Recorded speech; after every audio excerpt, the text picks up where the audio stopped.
Hello YouTube viewers, आज मैं आपके सामने क्लास 10th का एग्ज़ाम जो कल है उसके आंसर क्वेश्चन को साथ में आया हूँ।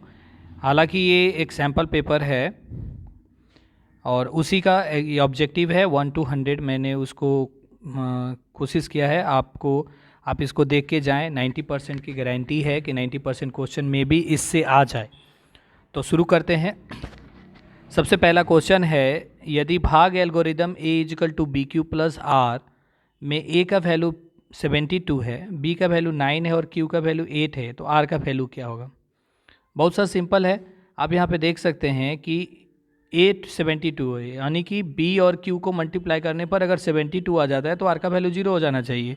तो यहाँ 8 और 9 को अगर हम मल्टीप्लाई करते हैं तो 8 9 जा 72, तो हमारा ऑप्शन हो जाएगा आपको कौन सा, यस 0 हो जाएगा। तो क्योंकि 8 9 जा 72 हो जा रहा है तो ए का वैल्यू 72 के बराबर हो गया, तो आर का वैल्यू क्या होगा, 0 ही होगा। इंग्लिश में वही 0 ही हो जाएगा।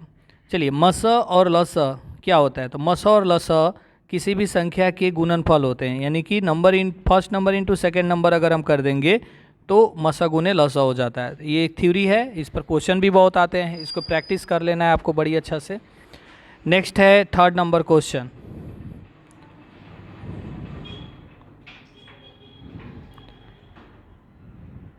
थर्ड नंबर क्वेश्चन कहता है √15 क्या है, √15 व्हाट इज अ √15। √15 देखिए 15 का प्राइम फैक्टराइजेशन अगर हम करेंगे तो वो उसका कोई वैल्यू नहीं आएगा, इसीलिए √15 जो है एक परिमेय संख्या न होकर अपरिमेय संख्या, यानी कि ऑप्शन सी हो जाएगा।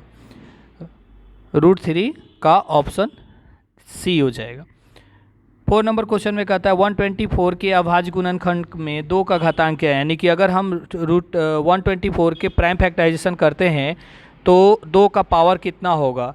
तो सिंपल सा फैक्ट है, इसको अगर आप 124 लिखें और अगर आप 2 से कटाते हैं तो ये आएगा 62, फिर 2 से करता है 31। 31 जो है हमारा इवन वो क्या है, एक अभाज्य नंबर है, मतलब प्राइम नंबर है। तो प्राइम नंबर है तो 2 का पावर कितना हो गया, 1 और 2, तो 2 के पावर हो जाएंगे 2।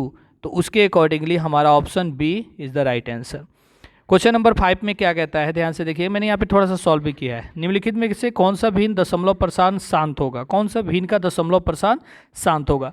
तो एक यहाँ पे थ्योरी क्या कहती है, दशमलव प्रसार शांत होने के लिए डिनोमिनेटर में, यानी कि हर में 2 का पावर में कुछ भी हो, 5 के पावर में कुछ भी हो, या 2 और 5 होने चाहिए। तो यहाँ आप देखिए मैंने 105 को काटा है, वो 3 × 5 × 7, तो ये नहीं हो सकता है। 7 × 3 × 2 × 5, यहाँ 2 भी है 5 है, लेकिन 3 और 7 आ गया, तो ये भी नहीं हो सकता है। 88 को तोड़ेंगे तो 2 से कटेगा, लेकिन लास्ट में जाके 11 आ जाएगा, तो वो भी इम्पॉसिबल है। तो लास्ट में बचता है ऑप्शन डी, तो option D is the right answer. अब आते हैं हम लोग क्वेश्चन नंबर 6 में। 2 संख्याओं का गुणनफल ये है तो मसा ये तो लसा क्या होगा। देखिए याद होगा आपको, क्वेश्चन नंबर 2 या 3 नंबर में आया था कि मसा गुने लसा, तो यहाँ पे भी वही है, मसा गुने लसा बराबर संख्याओं का गुणनफल। तो हमें निकालना है लसा, तो लसा मतलब संख्याओं का गुणनफल बटा मसा। तो मसा है 5, 5 से कटा दिए, 5 × 15, 5 दूना 10, 320। तो आप समझ गए होंगे कौन सा ऑप्शन होगा, option C is the right answer, option C 320। 36 और 84 का मसा क्या है। मसा मतलब होता है महत्तम समापवर्त्य, मतलब ऐसा नंबर जो उस नंबर से कट जाए, यानी कि ऐसा नंबर जो 36 को भी काटे और 84 को भी काटे। देखिए ऑप्शन ए से चेक करते हैं, 1 से तो होगा, चलो मान लेते हैं 1 से तो दोनों होगा, 4 से 9 चौके 36 और 4 से 24 चौके हो जाएगा, 12 3 36 और 12 चौके 34। लेकिन मसा जो है महत्तम है, यानी कि 14 से तो दोनों नहीं कट रहे हैं, लेकिन 1 और 4 12 से दोनों कट रहा है। तो 1 4 और 12 में सबसे बड़ी है 12, इसीलिए ऑप्शन हो जाएगा आपका 12। 12 इज द राइट आंसर। उसके बाद आते हैं हम लोग 8 नंबर क्वेश्चन में। निम्नलिखित में बहुपद नहीं है, निम्नलिखित में कौन बहुपद नहीं है, which of the following is not a polynomial. बहुपद कौन नहीं है, इसमें से कौन पोलिनोमियल नहीं है। इज नॉट, नॉट पर ध्यान देना, नहीं पर बहुत सारे बच्चे क्या करते हैं ना कि ऑप्शन को देखते हैं और कहते हैं हाँ ये बहुपद है, मार देते हैं, लेकिन नहीं है पर जोड़ देना है। तो देखिए 1/5 x + 1 है, ये बहुपद है। हमें बहुपद होने के लिए, नहीं होने के लिए x का जो वैल्यू है वो रूट में होना चाहिए या उसके ऊपर पावर में 1/, होना चाहिए या माइनस में होना चाहिए।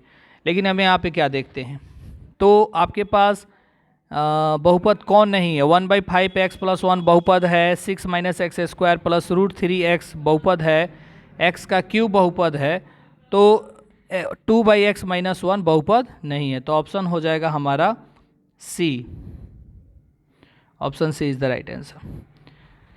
9 नंबर क्वेश्चन को देखिए, यदि किसी द्विघात बहुपद p of x है 2x x² - 2x + 5 का शून्यक अल्फा और बीटा है, तो अल्फा प्लस बीटा का मान क्या होगा। तो देखिए अल्फा प्लस बीटा का मान जो होता है -b/a होता है, ये याद रखना, -b/a। मैंने यहाँ पे सॉल्व किया है, ये माइनस और b के जगह पे हमने रखा -2, a का वैल्यू है 1, तो माइनस +2, यानी कि option B is the right answer. 10 number question में आप देख सकते हैं मैंने सॉल्व करा है। बहुपद x² 2x का शून्य क्या है, शून्य मतलब जीरो निकालना है। तो हमने इसको मिड टर्म स्प्लिट किया है और मिड टर्म स्प्लिट करने के बाद हमारे पास आया x - 3 और दूसरा आया x - 3। तो x का वैल्यू हो जाएगा हमारे पास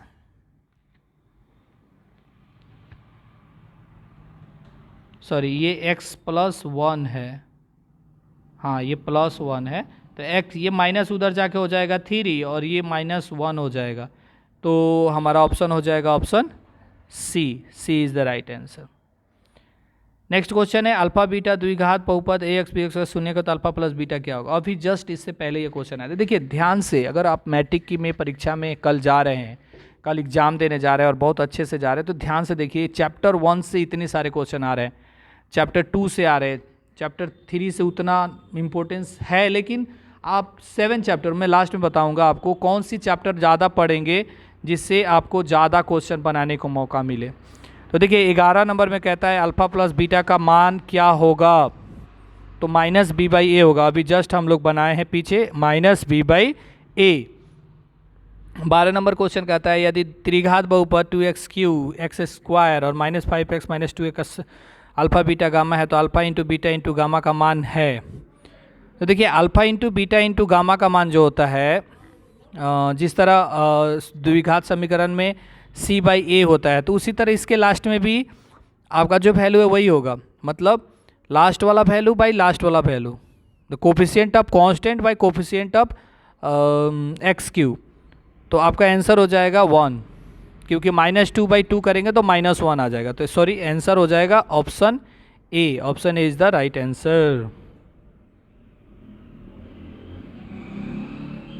चलिए अब 30 नंबर क्वेश्चन पे आते हैं। यदि p of x g of x p of x का घात 4 है, तो g of x का घात 2 हो, तो मान लीजिए p of x 4 है, g of x 2 है, तो 2 से 4 कटेगा 2 बार में, यानी कि एक ही होगा, मोनोमियल होगा।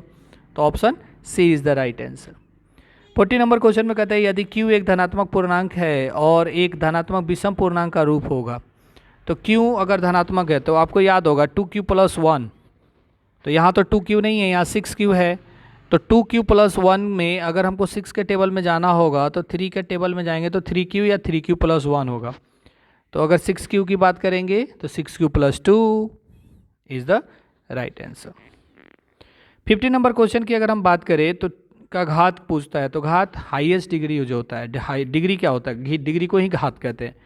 जो इंग्लिश वाले जो बिहार बोर्ड का एग्ज़ाम दे रहे हैं उनको समझना है कि अगर मान लो कुछ कुछ क्वेश्चन ऐसे होते हैं जो इंग्लिश में रहते हैं, तो आपको एक बात पे फोकस करना होगा कि घात को ही पावर की डिग्री कहते हैं। तो हाईएस्ट डिग्री है इस क्वेश्चन में 3, so option B is the right answer. 60 number question में कहता है यदि किसी द्विघात बहुपद के शून्य की यदि 1 और 1 हो तो द्विघात बहुपद होगा। ध्यान से देखिए अल्फा और बीटा दे रखा है, अल्फा और बीटा दे रखा है, तो हमें क्या कहता है, फार्मूला कहता है x² minus alpha plus beta x और प्लस में अल्फा इंटू बीटा। तो अल्फा प्लस बीटा हो गया 2x, तो -2x देख लीजिए, ऑप्शन सी और डी कैंसिल हो गया, अब बच गया ए और बी। तो 1 में भी प्लस है, 1 में भी प्लस है, तो अल्फा इंटू बीटा करेंगे तो माइनस माइनस प्लस हो जाएगा, तो हो जाएगा हमारा option A, option A is the right answer.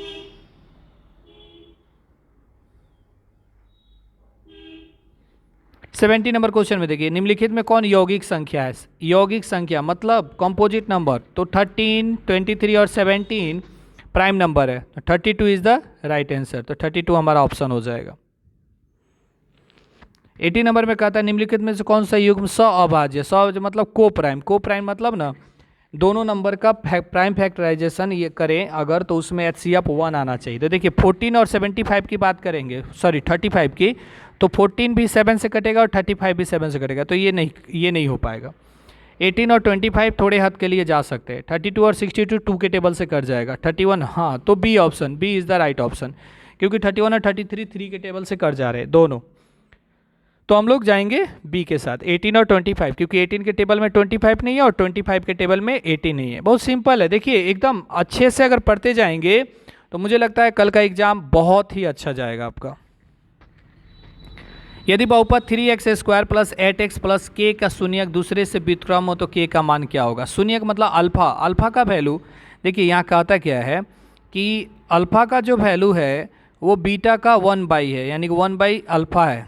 Beta का वैल्यू इसको ऐसे कर सकते हैं, तो हमारे पास एक अल्फा है और एक बीटा है, तो बीटा का वैल्यू 1/α है, ठीक है।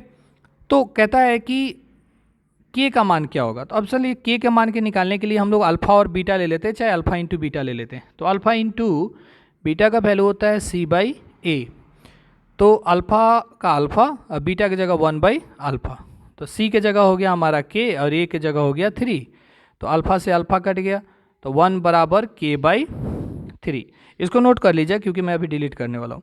तो हमारा वैल्यू आया था 1 = k/3, तो 3 1 जा 3 हो जाएगा और k हो जाएगा, तो k का वैल्यू क्या हो गया 3। क्या लगता है? Option A, obviously, very good, A option right होगा। 20 नंबर में देखिए, यदि a1/a2 b1/b2 c1/c2, तब समीकरण a1x b1x c1x का क्या होगा? तीनों बराबर है, तो तीनों बराबर होगा तो क्या होगा? अनंत हल होंगे, सारे हल हो जाएंगे।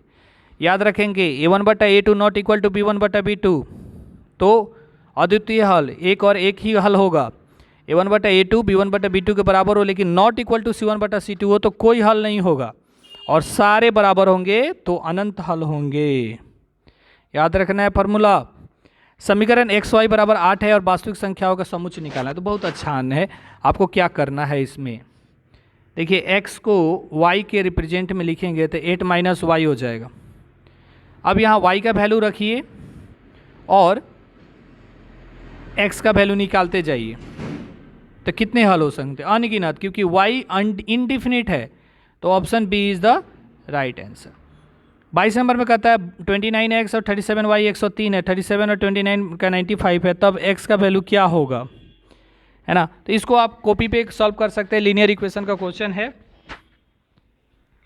लीनियर इक्वेशन की क्वेश्चन है। लीनियर इक्वेशन को लीनियर इक्वेशन के माध्यम से x1 का वैल्यू, सबसे छोटा तरीका यही होता है कि जो भी ऑप्शन ए का वैल्यू रखेंगे, अगर हमको 103 आ जाता है तो हमारा वैल्यू आ जाएगा।